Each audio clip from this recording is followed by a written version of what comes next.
Yeah. So you're for the playoff expansion now? I'm for it now because I think that's the only thing that's going to save the postseason. I don't see anything else. I mean, we're headed toward a situation right now where all you have is playoffs. I mean, that's coming. My argument for expansion and there still being meaningful games. Here's my take, Lou. I understand the argument that if we expand the playoffs, there are going to be games that it's going to take away, just like college basketball. It's going to take away from the regular season, the meaning of the games. But I'm saying that at 8 out of 130, so we expanded from 4 to 8 out of 130 FBS teams, roughly 65 Power 5 teams, that we're actually going to have more games that are meaningful because we're going to have games played in the last 2 weekends of the season in which they wouldn't have normally had an impact on the playoffs, but now we're giving more opportunity for other games to be meaningful. So I think both are going to happen because you're still going to have those situations where Alabama's undefeated and they can lose a game and be like, we're good. We'll still be in the playoff. But if we go to on-campus games for that first round, then is Alabama possibly going to think twice about maybe having to go to Columbus or Madison, Wisconsin for their first round playoff game rather than playing at home? Maybe that's the cure. Yeah. There are certain ways if they structure it, if they do certain things, I'll be more inclined to like it from the very beginning. Home games to me would be a huge deal. I would love for there to be a first round home playoff game if they go to 8. I would be in favor of that. I don't know what's going to happen with conference championship games when we go to 8. I don't know what's going to happen there. I don't know what's going to happen with Notre Dame when we go to 8 because most of what you hear is, well, the 5 conference winners will be guaranteed a spot. The highest group of 5 will be guaranteed a spot. And the next 2 highest ranked teams will be guaranteed a spot. You're still going to have poll manipulation to get certain teams in certain places like you do now. It's just going to be doubled. The Final Four last year, and I forget the order. The order was wrong. Everyone knew the order was wrong. The order was placed that way to avoid a third Notre Dame Clemson game. That's it. That's all. I mean, there's no logical explanation for that Final Four playoff ranking. They didn't want to see Notre Dame and Clemson play a third time. Okay, fine. You're going to have the same thing here. You go to 8 teams. Oh, well, if the 5 conference winners are getting in a group of 5, that leaves 2. They're going to have Notre Dame in there. You're going to have the same thing. Notre Dame will be placed where they need to go. The 9th place team is, this isn't going to be fair to the 9th place team, just like it's not fair to the 5th place team now. Wasn't fair to the 3rd place team back when. That's the part I don't like. Here's the difference. Some people are under the impression that 8 teams is some kind of panacea where now we have it. Now this is perfect. Now it's scientific. No, it's never going to be scientific. It's 130 teams. It's impossible. It's never going to be. I got a video for you to watch, Lou. What's that? What do you do? 130 teams? Don't even. I'm hanging up. I'm clicking the X right now. If you're fixing to try to explain to me why we need 130 team play. No. I have come up with a system. Now I have explained it's not the perfect system because, like you just said, there is no perfect system that doesn't exist. But at least it's a logical system. And these are the 2 things that make sense here, Lou. This is the one. These are a couple reasons why the 9th place team can't say, "Hey, you left us out. We've got an argument," because you're going to have less poll manipulation because you got 5 automatic champions that are making it. So there's no poll manipulation. If Washington's a Pac-12 champion, they're number 16 in the country. We don't care what their ranking is. They've made it. You're selecting 5 champions, or they're selecting themselves. That's what I like about it. I don't like a selection process. I like there's no selection in the NFL playoffs. They just make the playoffs. There's going to be the group of 5 winner that I would assume would be the best record out of the group of 5. But the reason the 9th team can't argue to the extent that they can now as a 5th team is that at least their conference has been represented. Right now, not every conference is represented. So we've got conference champions saying, what about us? Why do we get But not if it's Notre Dame or BYU. See, that this is what I'm saying. Who's better, an 11-1 Notre Dame or a 12-1 Florida from this past year? What do you know what I mean? Their decisions will still have to be made by somebody. Who's better, the third best SEC team or Notre Dame? Those decisions will still have to be made. Well, if Notre Dame gets left out any year, that's their fault for not joining a conference. So if they get selected, great. If they don't get selected, they've got nothing to argue because, hey, you didn't want to be part of the official process. So the one thing in all this that I think is I attempted at fixing the scheduling because I think more fairly, I don't think, again, it can't be perfect, but to more fairly evaluate the teams, you got to fix the scheduling. So anyway, I'm not going to go through all that. But the point being about Notre Dame, I just think that I think the next issue is the group of five. There has to be a determination.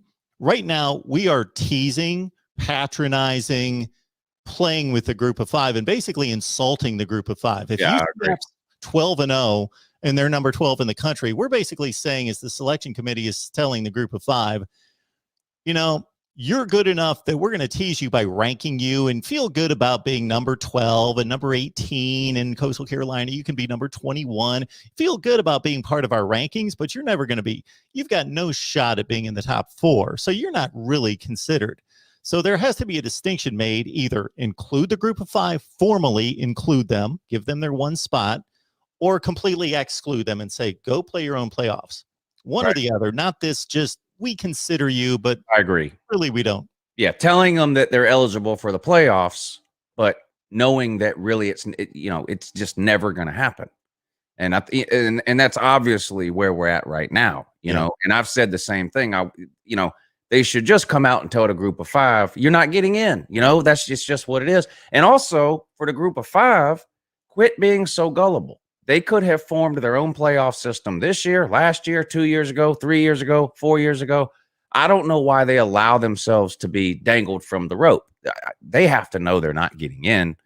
They could have not fixed it, but they could have done something about it, and they've chosen not to. They could have their own playoff. There's nothing stopping them from doing it. They could do it. They could do it. They could announce it right now, but they're not getting into the playoff as it exists now. And I agree. Whatever expansion they do, whatever rules or stipulations they implement on how to get in or whatever, there needs to be a guaranteed spot for a group of five team. I don't care if it ends up being a 9-3 team. So somebody has to get in. You have to let them in every year, or they're going to find a reason to keep them out in the years that even one is 12-0, because that's what they're doing now. They're finding a reason to keep them out now. Yeah, they're going to find another reason to keep them out at 8 unless you guarantee that one of them gets in. Now, determining who that is, again, it's going to be people are going to be selecting who that is. There's no way around it. Oh, I think there's a way around it. How's that? You want the system here, Lou. You get your 5 conference champions. Mm-hmm. If you're going to include the group of 5, you give it to the team with the best record. I looked at the playoff season, so the 7 college football playoff era seasons. We would only have a tie for the best record once. So the other 6 times, there's a clear team with just the best record in the group of 5. The other time you go to a head-to-head, which most of the time there's not going to be a head-to-head game to go to. But if there is, then you got that tiebreaker. Then number 3, you go to strength of record, which is a combination of strength of schedule versus how much you controlled the games or dominated the schedule. And that's your tiebreaker. That's what I'm going with. Okay. So every group of 5 conferences given the same weight. So being 11-1 in the best group of 5 conference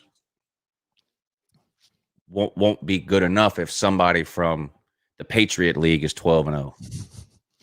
Well, we're treating the Power 5 the same as well. Oh, I know. I agree. With all the champions getting in. Oh, I know, and that's not the case. Yeah, as we will know. And I would apply. I'm open to anything. I'm open to almost anything. to me, I'm a college football traditionalist. I have accepted changes in the past because you don't really have a choice. So you just know, you have a lot of people that still complain about the targeting stuff. There would be no college football if they didn't make that change. There was people ready to shut football down. I don't know if some of these people don't remember, but Congress was having discussions all the time, and people were suing all over the place about concussions, and doctors were coming out saying this is, the American football is the new Roman gladiator. I mean, there was seriously people that were looking at shutting all this stuff down. So you had to make some changes there. But I'm generally a traditionalist. I've heard you talk about we don't have to get into it. I'm just trying to make a point that how you would change the way conferences schedule games based on previous years versus the way like the SEC does it now, where Georgia always plays Auburn no matter what. Doesn't matter. We play Auburn and one basically random other team that's on a 6-year rotation. I want to play Auburn every year. You would. In my system, you would. I know. And there are some things I'm willing to give up in college. I don't want to be like the NFL. So there's certain things I'm willing to give up because I know we need more playoff teams, and I know we need a way to more fairly maybe judge some of the things we're looking at when it comes to rankings and stuff like that. And I get that. I'm willing to make some concessions there. But I just feel like we have to hang on. There are some traditions in college football that we can't hang on to. We just can't. We have to let them go. And this, going back as far as you want, there was, we look back on some traditions now, and we're like, how was that allowed? But it was. So I know with some things we just got to let go of. But the things that we can keep as traditional as possible, we need to keep as traditional as possible. Georgia's been playing Auburn since the 1800s. I don't want that to change.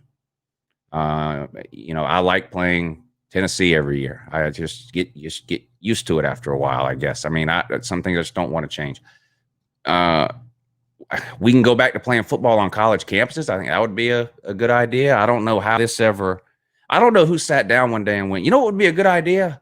If we started playing college football, not on college campuses anymore. I don't even know how that money, I'm sure somebody waved a bunch of money around, I'm sure is how it started. Hey, come play a game in Atlanta. Here's a $1 bill, and someone chased it. And now you've got 8 neutral site week 1 games. Almost everybody in America plays a neutral site game during the regular season at some point. And then you got the bowl games. And I'm okay with the bowl games because I look at that as like a reward at the end of the season. Yeah, let the kid, especially you take a kid that's lived in Ohio his whole life. Maybe he plays for Michigan and he gets to spend a week in the end of December in Orlando. That's great. I'm all for that. But some of this stuff I'd like to, do away with. The first neutral site NFL stadium game I can remember was following the 1983 Miami National Championship. They came up with what was called the Kickoff Classic. You probably remember the Kickoff Classic the next year, and they pitted Miami and Auburn. Like Miami and Auburn were 2 of the top 3 or 4 teams in the country the year before, and they started matching up 2 of the best teams, or what were supposed to be 2 of the best teams in the country, in the Kickoff Classic, and they played like 4 or 5 days before everybody else started. And then that just kind of exploded into this. We're going to play in Atlanta and Houston and all over the place with these neutral site games. Yeah, I don't like that. I don't like playing Florida and Jacksonville. I don't like the Texas and OU game being played at a carnival, even though it is a little bit of well, that's tradition, Lou. I know that. I know that's tradition, but that's that's what I mean. And some for them, that's a tradition. Some stuff I'm not. But I don't know. I'm in the minority with that opinion. I don't necessarily think that, Lou. I'm right there with you. I want to hold on to as many traditions as possible. And the thing that bothers me about the SEC schedule in particular, and it goes into the other conferences as well, is I want to preserve Auburn and Georgia. I would definitely do that. My scheduling format does that, but I just don't know why Texas A&M and South Carolina have to play every year. What is the connection between, just because there are certain non-division teams that are rivals, Tennessee, Alabama, Georgia, Auburn, etc. There's a few. Those are legit. Keep those. Why do you have to match up everybody? You don't have to do that with everybody else. You rotate everybody else. Yeah. Over the next 60 years, I'm just throwing a number out there over the next 60 years, if the scheduling format doesn't change in the SEC, Texas A&M and South Carolina will play 60 times. Alabama and Georgia will play 10 times. Does that seem like that's right? Yeah. Well, no, but again, 10 times in 60 years. Yeah. There is no way to even it out, though.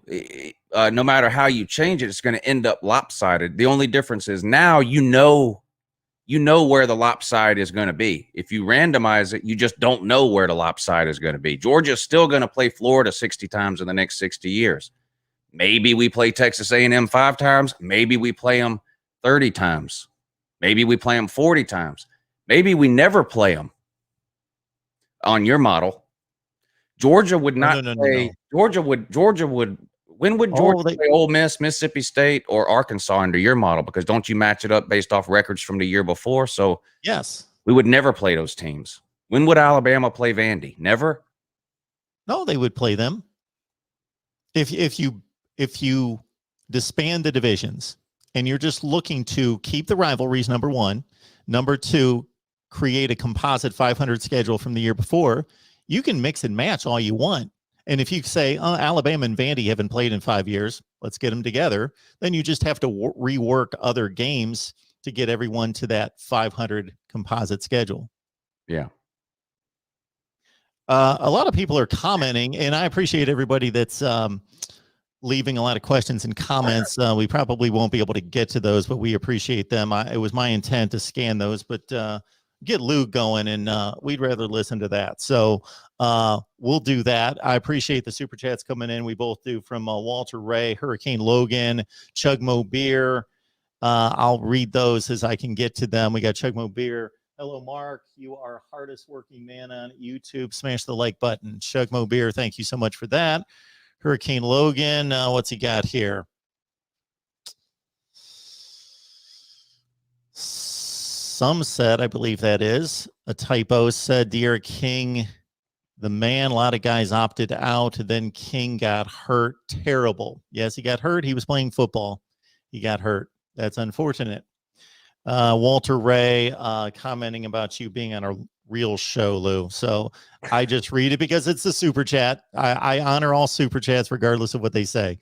So this is a great show. I appreciate that. I can't imagine anybody's watching right now that's unfamiliar with Uncle Lou, but if that's the case, anybody watching, whether it be live or on the rewatch, just type in Uncle Lou on the search bar on YouTube, and you will probably get lost in a ton of football talk and entertainment. It's a good time, no question about that. He will make you laugh. I can just about guarantee, or he'll piss you off. One of the two. One of the two. Probably do one of those both two at the same time. Sometimes you'll find yourself laughing and then go, "Wait a minute, that pisses me off." He just insulted my team. Yeah, it's actually kind of true. But and there's a ton of people in here commenting that we've never gotten on a video together, and they're saying, "Man, this is great. This is the first time these two have ever gotten together." Well, that's not the case. It's been about 5 times, I would say. Something. We've done severally. We even wrangled you onto the morning show one time. We did that. And didn't talk football at all. That lights in my eyes, and that was interesting. We found out a lot about old Mark Rogers that day. I was trying to be somewhat coherent at 7:30 in the morning. After probably I stayed up till 4:30.